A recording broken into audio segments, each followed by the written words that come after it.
These two guys have Minnesota sports flowing in their veins. Mackey and Judd on Score North and ScoreNorth.com.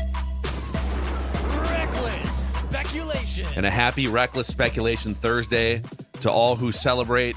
He's our guy, Darren Doogie Wolfson from the 5 Eyewitness News Sports Department. He's deep in the bowels of the KSTP Zoom room. They've stolen his microphone. They have jacked up his lighting, but like the broadcast professional he's grinding through it today. What's up, Doogs? Emphasis on reckless on this Reckless Speculation Thursday. A true miracle, Phil. Hopefully you can hear me. You can see me. Yeah, the lighting is off.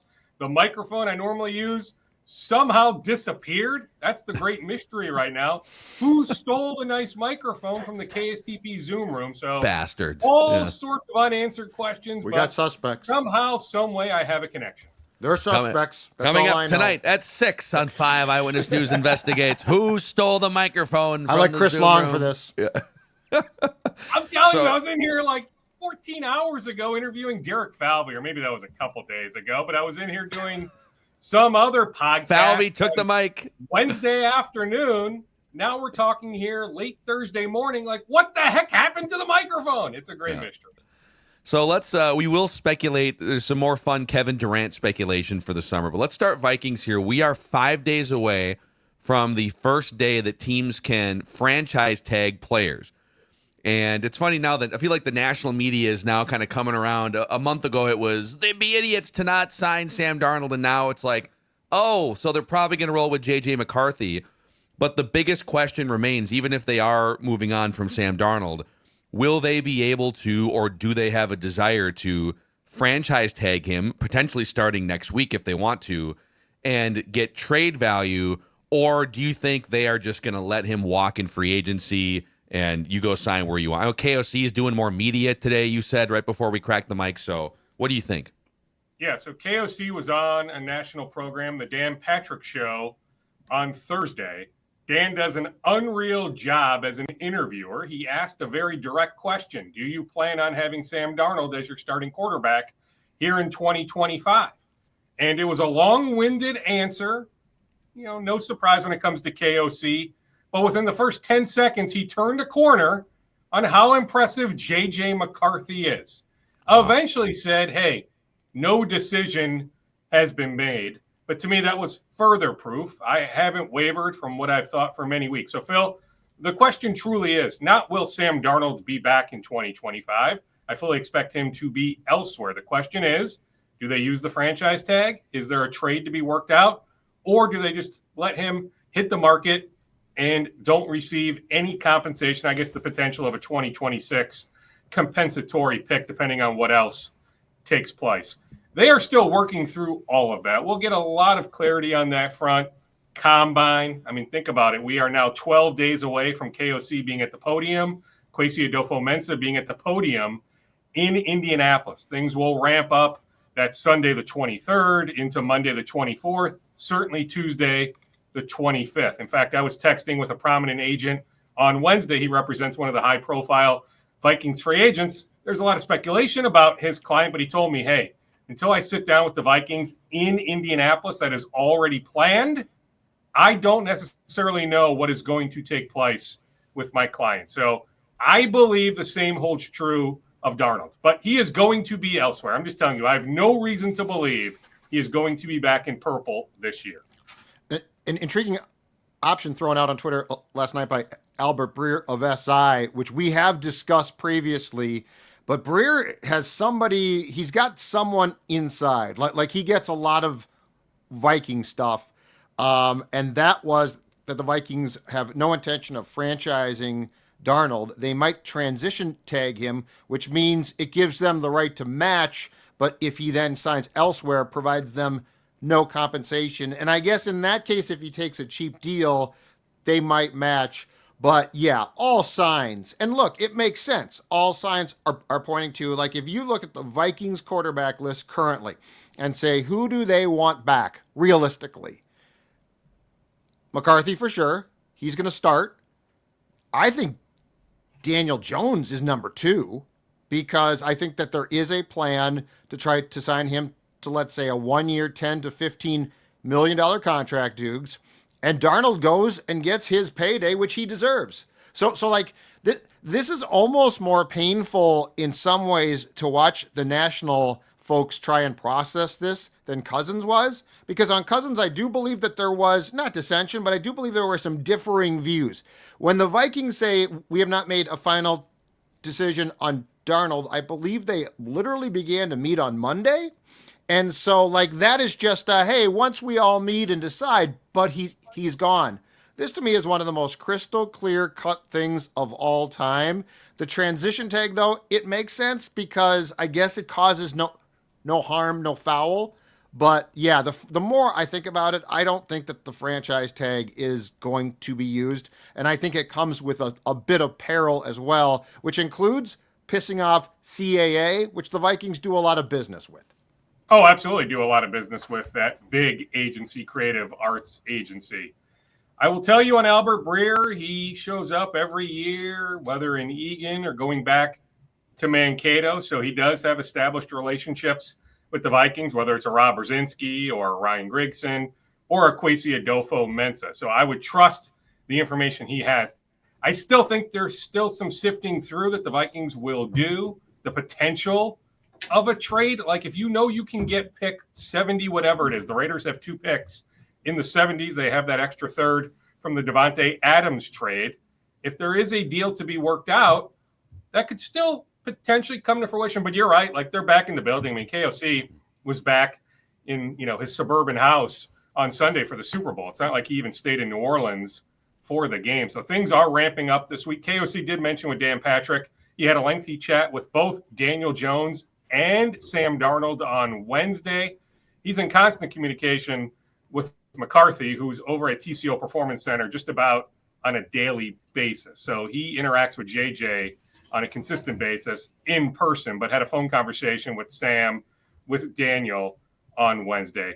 I get it. Just let him hit the market. But I still wonder, like, could something come to fruition in Indianapolis? I do think the Raiders. I mean, there's a reason why I'm specifically mentioning the Raiders. Yeah. If I'm putting, betting odds on Sam Darnold's next destination, I think I would make the Raiders at this point the betting favorite. Yeah, the Raiders are the team that it just feels like with all the cap space, Pete Carroll is in his 70s, and they're not. The only wild card would be, are the Raiders getting steam that either A, they could move up a couple spots and assure themselves a shot at one of the 2 quarterbacks, drafting 6th right now, or B, because there's some buzz out there that the Titans might not draft a quarterback, that they might either look to move back or take the edge rusher from Penn State. To what extent do the Raiders think that they can get one of those 2 quarterbacks is a huge question that we don't know. But they're going to have to make a decision on Sam Darnold before they would get to the draft, because free agency starts, 6 weeks before the draft. So that's the gamble that these teams have to look at. It's a gamble. I still wonder, though, okay, so you laid out Pete Carroll, his age, Chip Kelly, new offensive coordinator, been around the block, bringing Patrick Graham in as the defensive coordinator, experienced guy. His name came up with the Vikings a couple years ago. They hire John Spytek, who was in the mix for the Vikings general manager job. They hire him. Shrewd move to hire him, like he's been ready for many, many years, bring him in from the Buccaneers organization. Like the Raiders, it feels like are ready to really rock and roll. Like I don't know if this is truly a 2 to 3 year rebuild. We could argue it should be, but I feel like even in that uber competitive division, I still think the Raiders are going for it. I still think they're more likely to go the veteran quarterback route compared to Shedeur Sanders or Cam Ward. That's why I think it's the Raiders. But regardless, whether it's the Raiders, perhaps the Rams, someone else, like Sam Darnold is going to be elsewhere. Like I don't have any steam suggesting he's going to be back in purple. And I'm telling you, Judd, Albert is great. And I guess in this moment, as we sit here on February 13th, okay, I believe it. I do. That is absolutely a scenario that can come to fruition. They are not going to slap the franchise tag on him. The transition tag to me doesn't make a whole lot of sense because I don't think they're going to match any offer. So why even do that? So to me, it's franchise tag for the reasoning of trading him or no franchise tag. I still wonder if some talks could ramp up early in the combine days.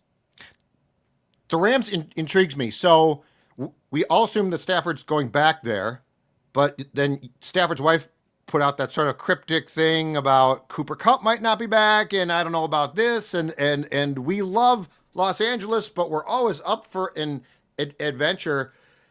I'm trying to weigh this. So the Rams saw and were part of the reason why Sam Darnold was so bad in the playoff game. But yet, in many ways, he does sort of fit what they do. And if there is a divorce with Stafford, that one's intriguing because I can't decide if they would shy away based on what they saw or say, he sort of knows our system now. He certainly had an overall 2024 good body of work. And therefore, if Stafford does leave the Rams, if Darnold there does make some sense. I think he makes a lot of sense with the Rams.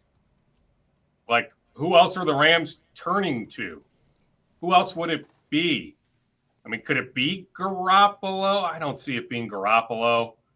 Like, Darnold makes all sorts of sense, right? I mean, that's a Super Bowl ready roster. We saw it, right? In Glendale. Like, the Rams are legit. The Rams can win at a high level in 25. I don't know why you'd want to go big time backwards. And that's why, to me, I'd run it back. I get it. There might be some money stuff that needs to be worked out, but I'd probably run it back one more year with Stafford. But that steam is out there. I think it's legit. Like, I don't think it's completely made up. So if they do move on from Stafford, yeah. I mean, to me, Darnold with the Rams, yes, I could see that. Like, Raiders, then Rams, then fill in after that, whether it's Pittsburgh, maybe Cleveland, some of the other spots, the Giants. But, yeah, I'd put the Raiders, then the Rams. Dukes, on the defensive side here, if we could speculate on that side of the ball. Yeah, Durant Jones interviewing in New Orleans. Yeah, that's so the Vikings. Now, New Orleans, it sounds like they're going to hire Brandon Staley, right? Yeah. But Durante Jones is getting some steam. On the personnel side, you've been reporting for months on the Cam Bynum contract situation. So Cam Bynum and Byron Murphy Jr., both in their mid-20s, both still in their prime, are set to become highly paid free agents. Jeremy Fowler from ESPN said he gleans or is sort of, I think he kind of phrased it as based on what he is hearing, it's more likely Cam Bynum stays with the Vikings and Byron Murphy Jr. walks if they only keep one of them. What are your thoughts on that, and where do you think things stand? I mean, the Cam Bynum, you've been reporting on that for like 6 months, but your thoughts on those two guys? All right, well, reasonably speaking, you can get Bynum cheaper than you can get Murphy. The likelihood of keeping both, not real strong. So to me, it's one or the other. So just from that standpoint, okay, if Bynum is at a cheaper number, let's get that done. Murphy, hey, we love you, but hey, you had a hell of a year. Congratulations. Go get the big, big payday elsewhere.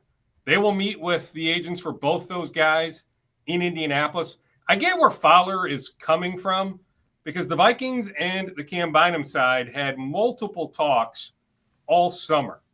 I mean, they even talked leading into week 1. So it was after training camp started. There was so much dialogue. I just don't ever get the sense that a deal came close. And, okay, Javon Holland is going to get the biggest safety contract. Where does Bynum slot in? How much money are the Vikings willing to allocate to the safety position? But I get it. Like, from a national standpoint, you know that Bynum's representation, the Vikings have had multiple conversations, that Bynum really, really wants to be back. I firmly believe Byron Murphy Jr. really, really wants to be back too. But you know for sure Cam Bynum wants to be back. So oftentimes, with two sides motivated like that, a deal can get done. I still think, though, it's going to have to be on the Vikings' terms. Like, I don't think if Bynum ends up back here, which is a possibility, but if he does end up back here, I don't think we're going to look at the contract and say, whoa, big-time win for Bynum. But I'm just telling you, if I had to bet right now, I feel a little bit better about them going all in, giving Murphy, the cornerback, a big payday compared to the safety. Do we know, Dukes, where things stand or a timetable perhaps on a decision by Harrison Smith? Because to me, that becomes a very important part of the safety equation. If he's going to retire, I think the odds on Bynum probably go up substantially if he's coming back, because this team can't afford to just let a cornerback walk. I mean, you're going to have to replace him, and you're going to have to probably, if Byron does leave, go out on the market. So I think sort of the linchpin is, and he deserves some time, but Harry has to tell you, I'm going to play in 25 or I'm not. I would guess at some point soon here. Yeah, I mean, I will tell you, I reached out to somebody that's incredibly close to Harrison Smith the other day. This person normally gets back to me. In this instance, this person never did get back to me. I also sent a follow-up text just to make sure that the person, in all likelihood, saw my original text. Still have not heard back from this person. So read between the lines however you want on that front. I know, like in the locker room in Glendale, immediately after the playoff loss, the emotional interview with Ben Lieber, with others in that moment, a lot of people were like, okay, you listen to Harrison Smith speak. You're like, that's a guy who's done playing football. I'm not there yet. The opinion he has of Brian Flores, this team, this organization, KOC, that this team is still with a Super Bowl window that's pretty wide open, that he feels like there's still some pretty good football left in him. I remember having a conversation with Harrison in training camp where he said, yeah, I mean, I feel like I've got a good amount of good football left in me. So I'd like to think he probably thinks that way, but I get it. That's a guy with all sorts of interests, right? Now a dad, and so life is incredibly busy. And hey, they need to figure out the money, right? I mean, that's part of this equation. Like, what does that contract look like for Harrison Smith in 25 if he is back? But I don't sense, at least, from what I can gather, that a decision has been made. But I'm also fascinated that this person who always gets back to me has not gotten back to me yet. Yeah. How rude. Yeah, it is. Have you tried leaving a voicemail? Yeah. Maybe a voice memo? Just call right now. Let's have Judd call. See what happens. I could text him, and then he would text me back. What did he do with Thomason? Was it one of those gifs? Prince. Prince. The Prince. He sent the Prince thing. That was great. Hilarious. Oh, man. All right, we'll clean up any Vikings things, and then we will recklessly speculate on the Timberwolves, too. Pep's Legit Pizza is not reckless. In fact, it is something that you want in your life regularly, quite frankly. Pep's Legit Pizza, throwback style, pizza parlor vibes in that frozen section grocery store near you. The Mackeys a couple nights ago fired up a 3-cheese Pep's Legit Pizza, threw a little crushed red pepper on there, cut it into squares like good Minnesotans, and it was fantastic. Stone-baked cracker thin crust, zesty tomato sauce. Find Pep's Legit Pizzas at a store near you and have an authentic at-home pizza parlor experience. Also, the North American Banking Company Minnesota Golf Show is coming up in about a week and a half, or just over a week, at the Minneapolis Convention Center, February 21st. That's a Friday through Sunday, February 23rd. Couple things on that.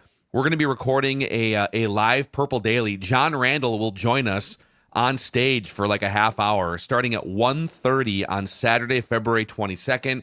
Get your tickets to the Minnesota Golf Show at mngolfshow.com. And those tickets purchased online also get you 10 free greens fee passes. So it's going to be a great time all weekend. It's going to be really cold next week, so it's a nice respite if you're looking ahead to golf season. And come hang out with us on that Saturday, February 22nd. And maybe run into John Randall and the sports dad. I don't know which one's more legendary, but you can say hi to both those guys John next Randall. week. Both have war paint on. You have to actually do the triangle war paint. He won't have it on. I can't have it on. He won't have it on. We'll find some. It'd be great if he did. We'll find some. So, Dukes, any other last Vikings things before we float a couple fun Kevin Durant trade scenarios your way? No, I mean, CJ Ham's wife put on her Instagram story that CJ underwent a cleanup procedure. As far as I can tell, nothing to worry about. I mean, he was down in New Orleans, Walter Payton, Vikings Man of the Year, right? So he was down there Super Bowl week. People that ran into him, normal CJ. So nothing, at least from what I can gather, to worry about. But his wife did put that out there. Okay. So let's transition to Wolves here, boys. Because one of my new favorite pastimes is just hunting for Kevin Durant trade scenarios that don't also cripple and compromise your roster. And this latest one, I really like this latest one from my guy Andrew Dukowitz at Zone Coverage. I sat next to Andrew at one of the early Wolves games of the season, and good Yeah, guy. good dude. And Nice he went on. Yeah. Yep, he went on Twitter. He hasn't been jaded and- like many of us. Not yet, anyways. He'll be Right, jaded yeah, in it's 10 still years. But he floated this one because, like, okay, I'll just preface this with my own take first. I would prefer, if you're going to land Kevin Durant, which would be wildly entertaining, and it would give you a second gun offensively, a game like last night, like, what are we doing here, losing to that Bucks team? So I'd like to keep Jaden McDaniels, and I'd like to have space to bring back Naz Reid. And it's tricky because, you know, Naz Reid's going to command maybe $25-30 million a year. But this is a fun scenario. This summer, Kevin Durant, and by the way, because you this summer, the Wolves are below the first apron when you enter free agency because the cap goes up, Nikhil comes off the books, and so you're actually going into the summer, you get out of the second apron and actually below the first luxury tax apron, $3 million below the first apron and $15 million below the second apron, which allows you more flexibility when it comes to salary matching. Aggregate salaries, baby. 100%. You can do two things. You can take player A, B, and C and ship it for Kevin Durant, which you can't do when you're in the second apron. And number two, you don't have to match 100% for 100%.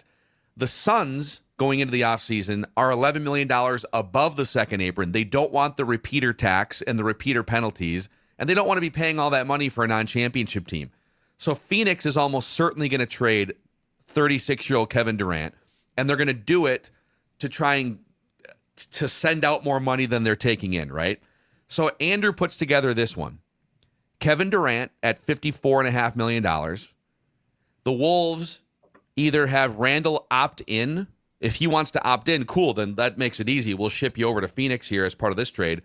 I don't know, maybe it's a sign-in trade with Randall. You'd have to figure out the Randall part. But Randall at $30 million, plus Rob Dillingham at $6.5 million. Plus, as of right now, that Pistons pick does convey to the Timberwolves. It's a top 13 protected pick. They're like 16th right now. Bickerstaff kicking butt in Detroit. Really good coach. And so the value of that pick to the cap would be about a $4 million slotted value. And so Randall plus Dillingham, the 8th overall pick, and the Detroit pick, which might be like the 15th pick, that sends out just enough money to keep you within 125% of the Durant contract per the NBA rules. And it keeps you $1 million under the second apron. So you could stay under the second apron. You wouldn't bring back Nickeil Alexander-Walker. You'd have to figure out, like, I think you'd have to figure out how to bring back Naz Reid with this math. And he explained some of this. But that's one way to do it without giving up Jaden McDaniels, for instance. Well, and hey, if you can bring in KD, pair him with something Ant absolutely wants, you give up Jaden McDaniels. I like Jaden McDaniels. Didn't like him last night, but he's played his best basketball in a Wolves uniform going back the last 4 or 5 weeks. Big fan of Jaden. I think he's one of the 10 best on-ball defenders in the league. Incredible value. But to me, even at 30, whatever he is, 6 or 7 by next season, if you have a chance to pair KD with Ant, you sacrifice Jaden McDaniels. Yeah, I mean, I wonder about what does the Naz Reid contract look like, because the idea still is to keep him long-term. Yeah, the Julius Randle part of this, do the Suns even want Julius Randle? So there's moving parts there. How about the KD next team betting odds? Did you see those being released on Wednesday? Let's go. I'm guessing the Rockets are high. Reckless speculation. This is odd. Now, I get it. They're just trying to generate money equally and get paid on the juice. But the Phoenix Suns, plus 105. So this betting line from Bodog has KD back in Phoenix as the favorite for That's next Darnold-like. year. I don't think that's happening. That's Darnold-like, because we're like, After no. that, Mm-hmm. yeah, I don't get it. We've got the Houston Rockets plus 350. So the Rockets undoubtedly are well equipped to take a really big swing.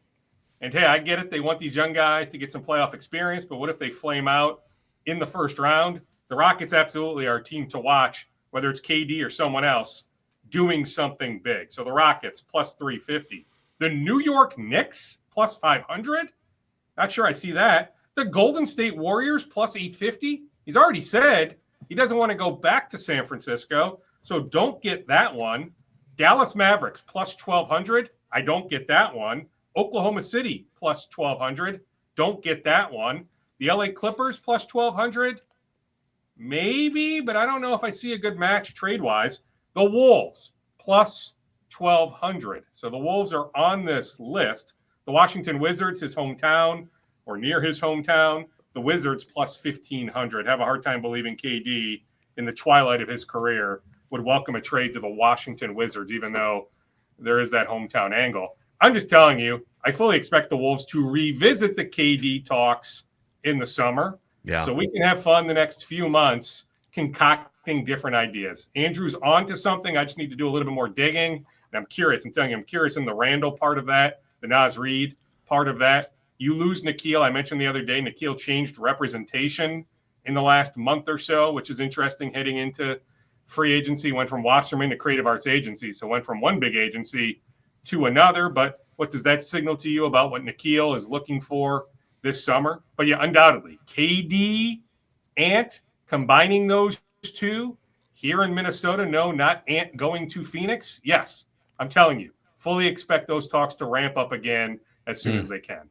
Where do we think KD wants to go? I think he would welcome a deal. I've not heard that he wouldn't come here. He thinks the world of Ant. Yeah, right. I mean, But I'm saying here, Houston. He would say no, like he did to San Francisco, the Warriors. I don't have any reason to think he would say no here to Minnesota. But here, Houston, I think potentially Houston that makes some sense. Like there's probably, despite the fact that list from Bodog is fairly long, there's probably only about 3 or 4 places at this point in his career that truly make perfect sense, right? Yes. And so the Wolves being championship ready, the combination of Ant with KD, I think it's a very tiny list. Put it this way. Those odds, depending on how you look at it from a betting standpoint, you're not going to see those odds go down to like plus 2,000 or plus 2,500. Like if you were to bet on KD's next team, I'm just telling you, I would jump in now at plus 1,200 because plus 1,200 in just a little bit of time, I imagine will turn into plus 900, then plus 800, something like that. So I don't think you're getting a better odd in terms of making money than plus 1,200. I'm just telling you, the Wolves make a lot of sense. Everything you laid out, Phil, about why Phoenix will trade him also makes a lot of sense. I'm not even sure at this point the Suns make the play-in. Like, I really don't know if they make the play-in. And so if they're the 11th seed, they have to blow this thing up this summer. Yeah. All right, Dukes. We got to run here in a minute, but give us a minute of rapid fire scoops for the road, if you could. All right. On the injury front, Mike Conley Jr. optimism with the thumb right after the All-Star break. Julius Randle pretty much soon right after the All-Star break as well. Dante DiVincenzo more like March. So the Wolves should have their full complement. But hey, right? I mean, we're seeing guys left and right miss games, especially this week heading into All-Star break. I mean, I still can't believe they lost that game to the Bucks last night, minus Giannis and Damian Lillard. The Clippers won last night, so you look at the loss column, the Clippers now 2 in front of the Wolves. So tell you what, like Dallas is going to get healthy by mid-April. I get it. They're not healthy now. Kyrie might break down between now and mid-April, but I'm not sure you want to play the Mavericks in a 7-8 setup or the Warriors with Jimmy Butler as they figure things out the next couple months. Like, that is a slippery slope the Wolves are staring at being in the play-in. So to me, keep an eye on the Clippers, see where the LA Clippers go here. They have another winnable game tonight. So it looks like the Clippers are going to have like a 2-ish game lead over the Wolves for that 6th seed. Maybe the Lakers crumble at some point. Maybe the Rockets continue to crumble, but it's going to be hard. Like, to me, it's the Wolves and the Clippers. Can the Wolves finish above the LA Clippers? Had a lengthy conversation. Oh, one more NBA note. Markelle Fultz went to the Sacramento Kings last night. The Wolves had some level of interest there. I don't think it got far off the ground, but the Wolves had maintained some dialogue with the Fultz representation. The Wolves are still kicking the tires on Lonnie Walker, some other available players. The Wolves do have an open roster spot. Had a conversation with Derek Falvey. I mentioned that earlier in this conversation the other day. I've mentioned Louis Urias, the free agent shortstop, former Brewer, former Mariner, the Twins did it, it'd be a non-roster invite move. Falvey downplayed adding any shortstop. Now, if they do add a shortstop like Urias, it would be an NRI deal, would not be a full-fledged major league deal. He also spoke very highly of Walker Jenkins. Walker's going to start either at high A or double A. There's a reason why they didn't invite him to big league camp. They just want to give him a normal runway, not put all this pressure on him. But Derek told me he had a great conversation with Walker's mom and dad at Twins Fest. So Derek was just gushing about what he thinks of Walker Jenkins. Did I write anything else down, boys? Nothing of significance. I can save a couple things for next week. So, yeah, nothing big. Sounds good. All right, Dukes. Good session here. Darren Doogie Nolan Wilson. Bregman, by the way. I mean, this came up on X on Wednesday night. After Wednesday morning, it leaked that Bregman was open-minded to a very short-term deal. So he signs with the Red Sox 3 years, $120. Great job by his representation because he has the opt-outs after the first year and second year. So if he wants to opt in, he'll make $40 million in 26, $40 million in 27. But if he wants to hit the market again this time next year or next winter, he can do that as well. So somebody asked me, hey, what about the Twins? What about the Pohlads on their way out? One big move. No, the Twins, I'm just putting it out there. The Twins were never in. Maybe it's obvious, but the Twins were never in on Alex Bregman. Yeah. Darren Doogie Wilson from the 5 Eyewitness News Sports Department. We'll see you next Tuesday, dudes. All right. Thanks, boys. Thanks for rolling with the punches in my setup here in the dungeon. No, it's great. Great job by all involved here. All right, guys. We'll see you next week for some more scoopage. Purple Daily Thursday, too, if you want more Vikings fix. See you guys.